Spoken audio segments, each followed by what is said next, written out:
Good afternoon, Andy. How are you doing today?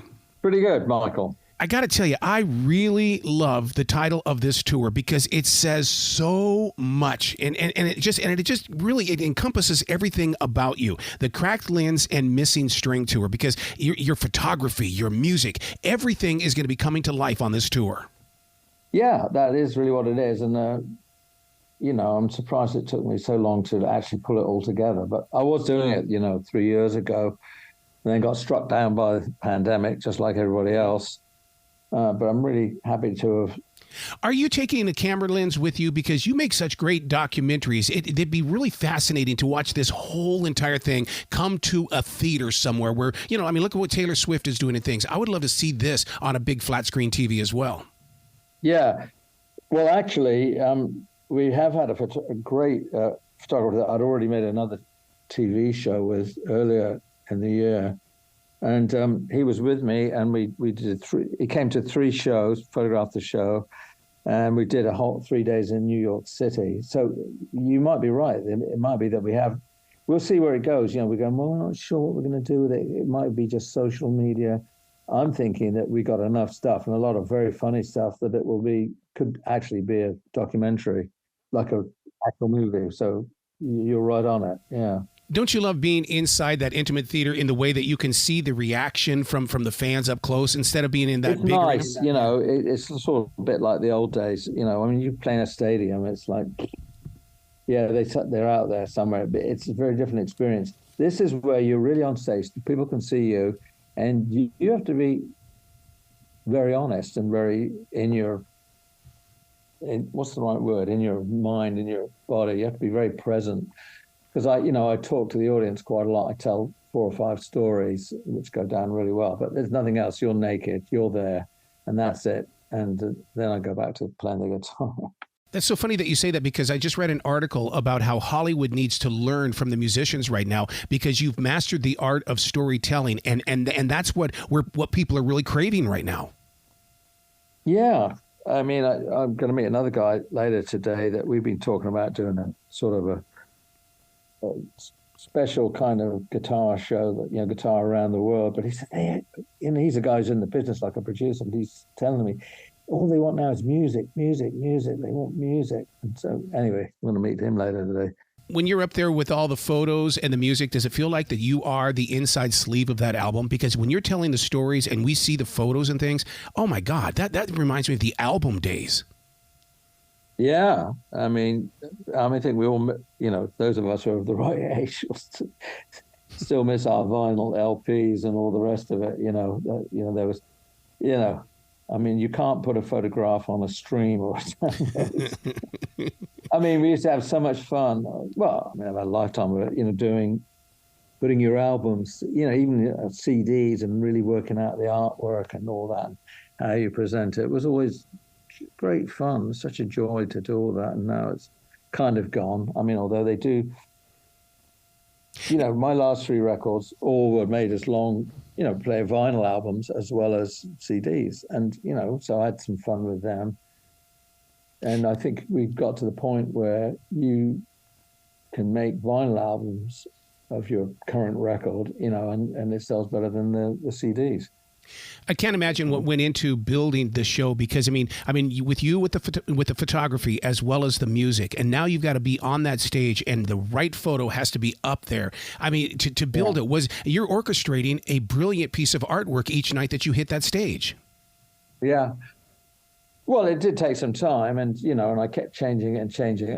You're trying to nudge a whole series of pieces into a coherent whole. I also don't like to, let's say, lock it down completely, because it's a work in progress, and as we've been out on the road since July, on and off, we've been able to make some, good little changes as we go along, and, the way we have got all the sequences, which order they're in. So, I like to be very sort of alive with the show. I like it's not locked down forever. Certain things, when I tell the stories every night there, I've never rehearsed them, never thought them through. I just start talking, and I know the coherent points. I just do it. I'm not fazed by it. Would you say that your photographs are of a time period that modern times will one day get back to? In other words, they're serving as a ticket to ride for us to go into that area where your eye used to be?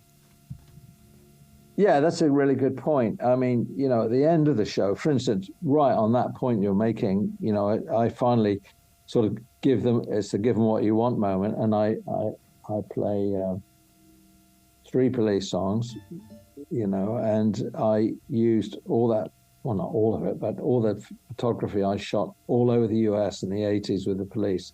So it's a real look at Americana, the band then, and the state of the US, physically, when I was driving all over the US doing thousands of shows. And that's where we end it. But, these photographs span, quite a number of years. I was very active I've never stopped. And, I like to use some very current stuff. I do, like the third piece in is called The Bones of Chuangzi. And that photography was all shot, about 5 or 6 years ago in China. I went all over China. I went to China 8 times, and I did a huge amount of photography there. So I have a lot to draw from. But you still have to have it kind of make sense. Because I feel like with each piece like that, I'm taking people on a trip. I do Tea in the Sahara, and there was a point when I actually went to Africa, and I went to the Sahara Desert, and I did a lot of photography there. And so who knew that, some years later I'll be traveling around the Midwest because of the Sahara with Tea in the Sahara as the music I play. Yeah. So what is it about photography and musicians? Is it because when you're writing a song, you envision it and then the photography makes it authentic? It was, yeah, I guess you work through things like that, and somehow you have a sensibility and you think, well, these two actually go really well together. They both enhance each other to make kind of a third entity out of it. I used to do film scoring years ago until I got sort of fed up with the business of it. But this is very much, it's sort of akin to music and film. How does it all go together? You're creating a mood, you want to create a certain kind of impact with it.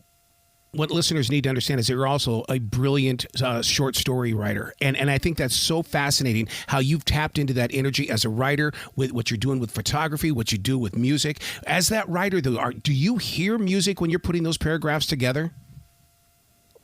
No, actually. I mean, it's an interesting thing you were saying because like in the room I'm sitting in now where I mainly work, I've got one computer over there in the corner, like a 27-inch screen I've got my whole photographic archive, and it's organized in a really good way so I can find everything.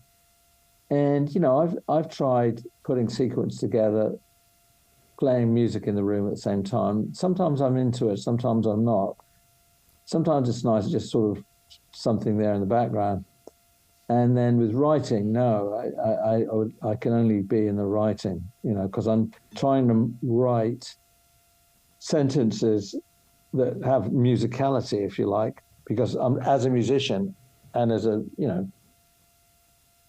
long practicing, improvising guitar player, I'm influenced by that. And so in the writing, I think about, the musicality of a sentence or a phrase or a paragraph, and where you should just put, have a paragraph and then just have 2 words as the next sentence, then a space, then, so on and so forth.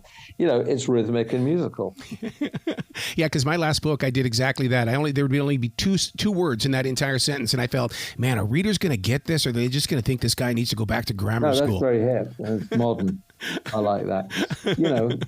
I mean, just take outside of what the content is, and you've got a white page.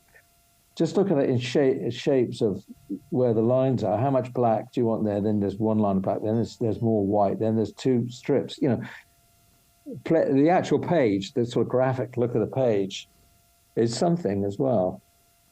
And it's a way to make a point in the writing.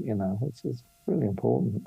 How do you deal with those moments where the creativity, I mean, you see something and all of a sudden you're moved and it's like, okay, do I write about this? Do I sing a song about this? Or do I grab the camera? Which one comes first?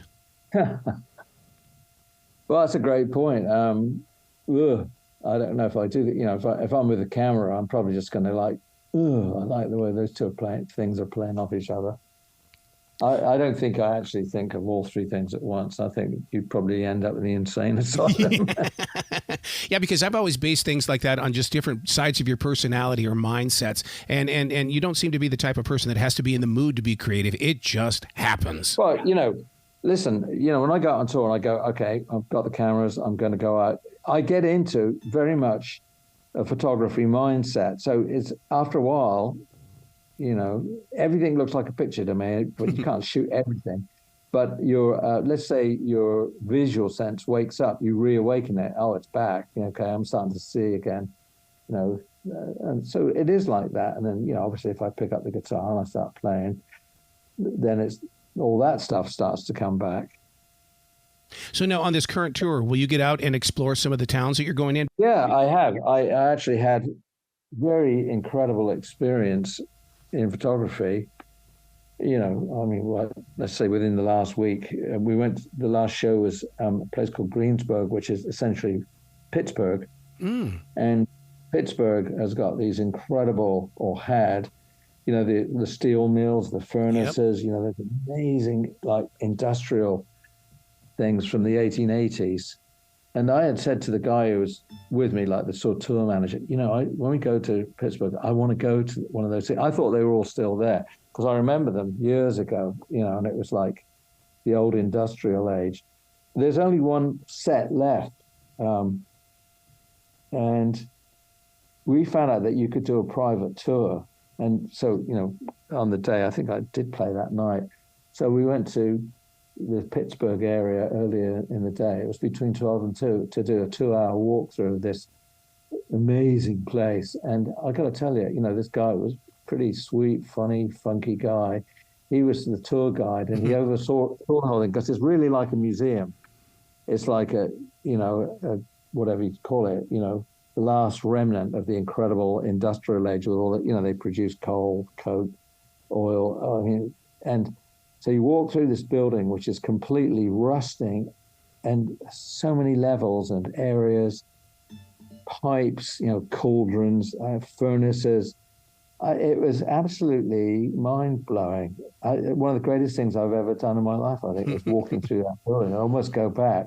And the guy was incredible with his rap, if you like, about all the different parts.